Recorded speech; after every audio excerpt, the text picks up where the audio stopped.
Ever since November 15th, 2021, my daily routine has become something I never could have expected. As if I were transported back to 2007, returning from school each day to hop on my Xbox 360 to play Halo 3 with friends online until the sun went down, here I am over a decade later, following up the end of a workday by launching a brand new Halo game worthy of the series' legacy with a new group of friends to do it all over again. Against, perhaps, all of the odds, Halo Infinite has not only finally arrived, but also defied my personal expectations. Suffering from prolonged development turmoil, numerous delays, and poor PR, Infinite simply wasn't on my radar whatsoever. And yet despite all of that, I haven't been able to pull myself away from its multiplayer component since its launch, appealing to me both as a fan of old Halo and, more importantly, a displaced Overwatch fan searching for a new game in a sea of competitors that don't scratch that same itch. I want to explain why that is, both in discussing its release model and core gameplay experience. And perhaps you'll come to the same conclusion that I have. That is, that Halo Infinite's multiplayer is everything I didn't know I needed.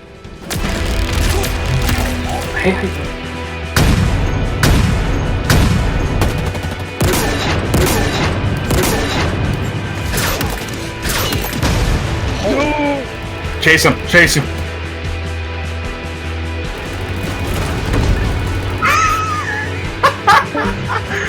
Wait.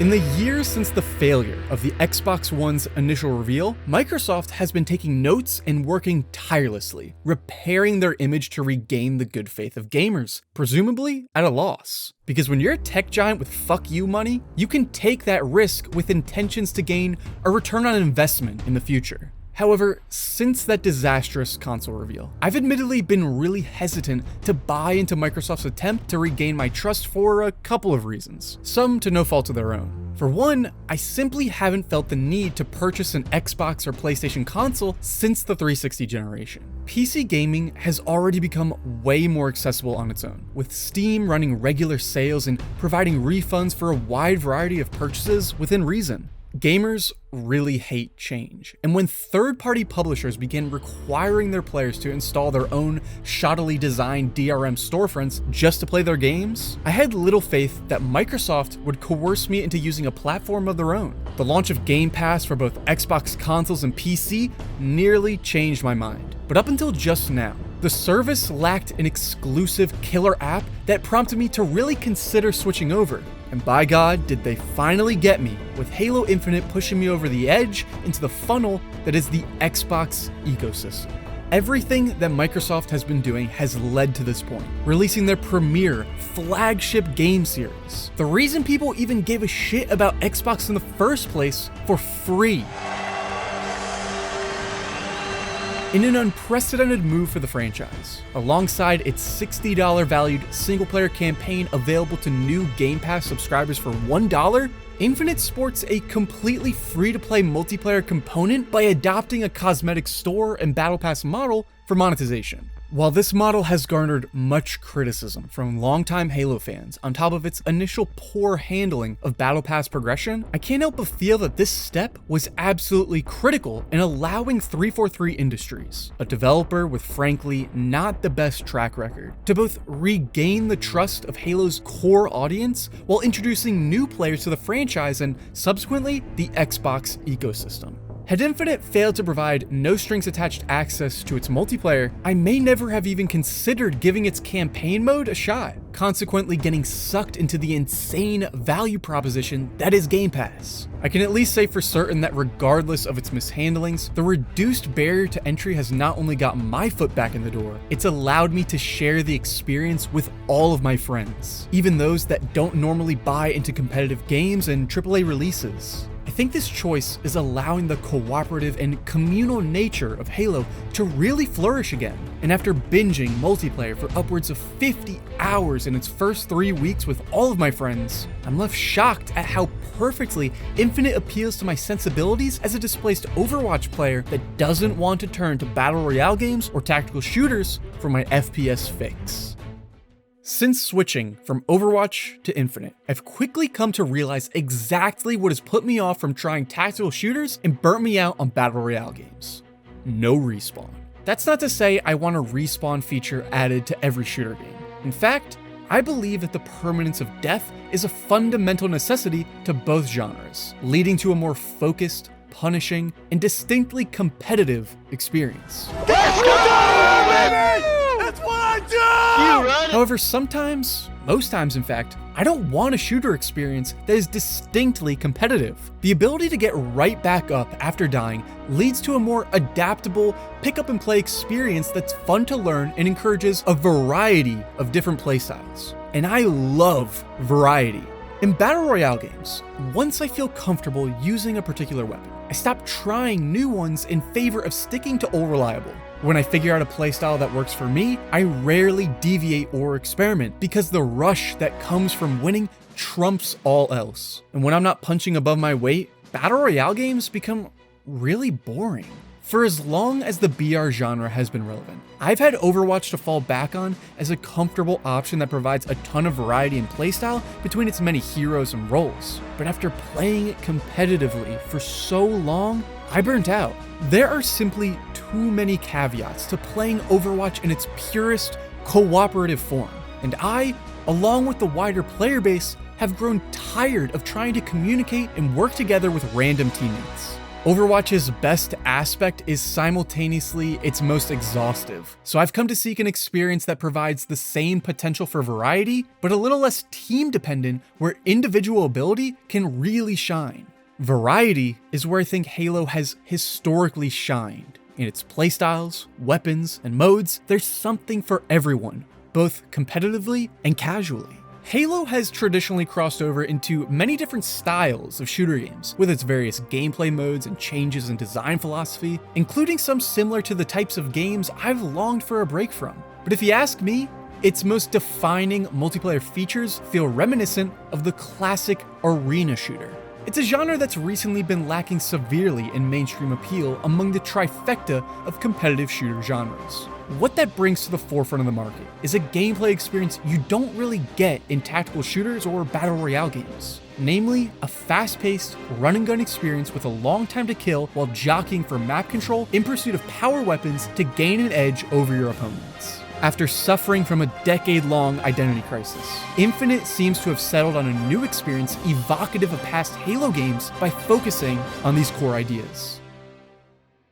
There's plenty of weapons in the game that reward flick scan surgical precision and predictive projectile placement, but if the long time to kill proves anything, it's that smooth and prolonged target tracking is the dominant aiming style in Infinite. Tracking aim has always been my strength, as far back as Halo 2 and as recently as Overwatch, frequently opting into tanks like D.Va and Zarya that reward aggression and strong tracking ability. Alongside my aggressive rush first, adapt later tendencies, I feel right at home back in Infinite, and a lot of that has to do with the weapon balance and elimination of redundancies. For casual modes, starting out with the revamped assault rifle and Magnum feels sublime, because they're a lot more powerful than they were in past Halo games. Their niches are quite interchangeable and fit my playstyle effortlessly, rushing down foes with the AR to finish them off with a quick draw of the Magnum, or even vice versa, poking down targets from a distance with the Magnum before closing the gap to finish them off with the AR.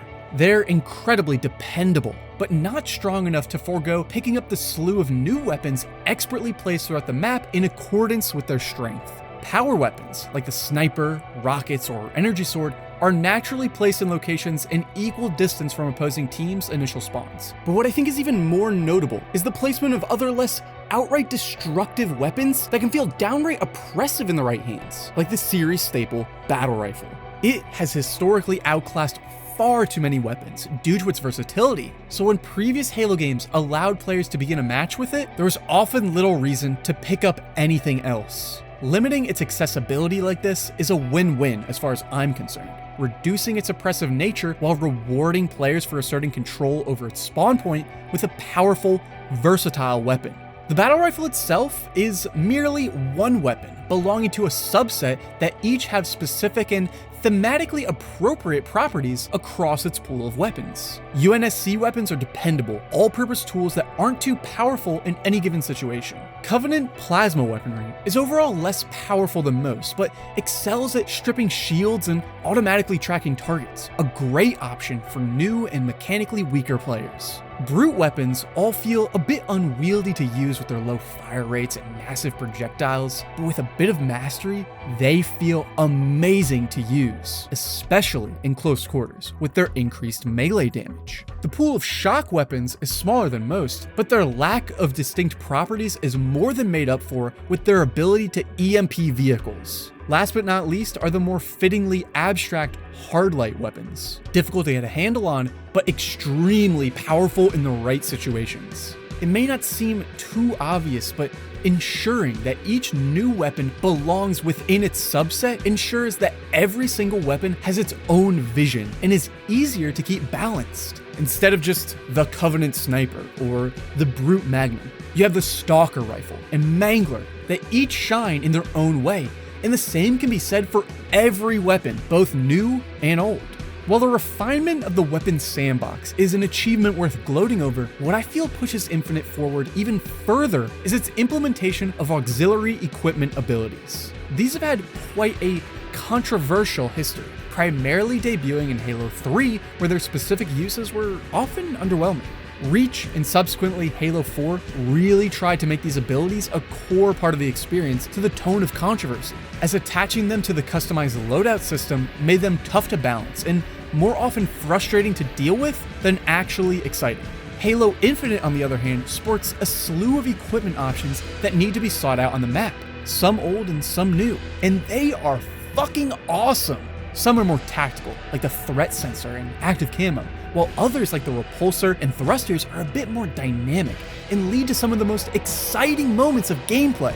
The brand new grapple shot is easily the star of the show, emblematic of 343's vision to really evolve the series combat as did its predecessors. With all that being said, there's something decidedly simpler yet perhaps more controversial about Halo Infinite that has kept me from putting it down. I played console shooters for years, up until the release of Overwatch in 2016. It was the first shooter game that encouraged me to commit to a mouse and keyboard input method for first-person shooters, and I haven't looked back since. When the Master Chief Collection launched on PC, I was excited to be able to play my favorite Halo games again, but even more so, to re-experience them in a brand new way, using my preferred method of control.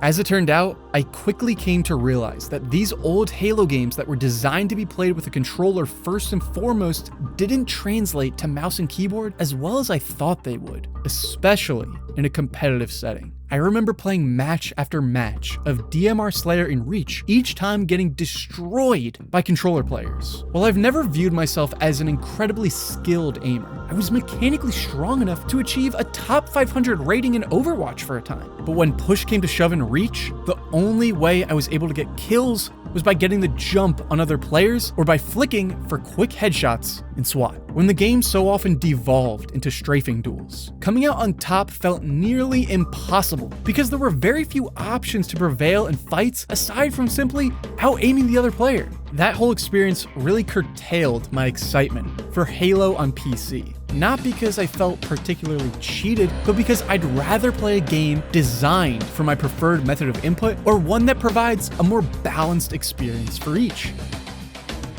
Halo Infinite, on the other hand, is the first Halo game purposefully designed with considerations to both types of players through its matchmaking features, options for outplay, and simple yet finely tuned tweaks to general movement. The main thing to understand about aim assist in Halo is that its effects on particular weapons are more noticeable than others. For tracking weapons with a lot of bloom like the AR and Magnum, or flicking based weapons like the Sniper or Stalker Rifle, I think aim assist closes the gap between aiming capabilities in a fair and less noticeable way. However, precision weapons like the Battle Rifle that require more precise target tracking or constant reacquisition of the target have always benefited greatly from aim assist, feeling like an oppressive advantage for controller players. For this reason, I'm really glad there's a variety of options to queue into ranked playlists for both singular input methods or pure crossplay. Even more notably, however, is the fact that aim assist just feels way less oppressive overall to face against, because Infinite's updates to general movement strike a finely tuned balance between a classic and more modern feeling Halo game. After a decade of tweaking and rethinking, 343 has finally figured out how to implement sprint into a Halo game. Sprinting feels great in Infinite for a number of reasons. It's not so fast that maps needed to be designed larger to compensate, but just fast enough to be a great gap closer and evasive option. And with minimal lag between sprinting and firing a weapon, transitioning between movement and combat feels more fluid than it ever has in Halo. Between this perfection of sprinting, movement-centric equipment abilities, and the addition of a slide and ledge clamber, the weakest and often most controversial aspect of Halo has suddenly become a whole lot more polished. Best of all, it provides an added layer of balance between controller and mouse and keyboard players without compromising the gunplay for either party. Struggling to outplay others with superior aim matters a lot less when I can take full advantage of aggressive and evasive movement options that benefit greatly from a higher mouse sensitivity and binary inputs for movement. Perhaps I'm biased, coming off of 5 years of Overwatch, where strong movement could often trump superior aim. But at the end of the day, modernized movement has a place in Halo, evolving the combat in a purposeful way. After the incredibly mixed and mediocre reception to past Halo games, Infinite may have been 343's last chance to get the Halo franchise back on track. Because Halo is such a high-profile release with an incredibly passionate and vocal fanbase, I'm sure it's going to receive criticism well into its life cycle. But I think the community really needs to commend 343 for following through on an incredibly troubled development cycle. While it may be controversial to say, I strongly believe that some delayed features and a slightly less varied collection of Spartans and modes is a fine enough price to pay for access to such a well-crafted Halo experience with all of my friends at little to no cost. At the end of the day, Halo is finally back while providing immense value for all kinds of players, which is ultimately needed to regain the trust of gamers outside of Halo's dedicated audience. I can certainly imagine there's a wealth of other players getting back into Halo just like me, while others are giving it a shot for the very first time, not knowing what they were missing. While I've only scratched the surface of discussion, I've been having so much fun that I felt I needed to express how great it feels to be finally enjoying a new Halo game wholeheartedly, and I'm sure I'll continue to share that love with friends for the foreseeable future. As for the rest of you, I hope to see you finish the fight. Oh, and for the homies, Overwatch refugees are welcome in Halo Infinite.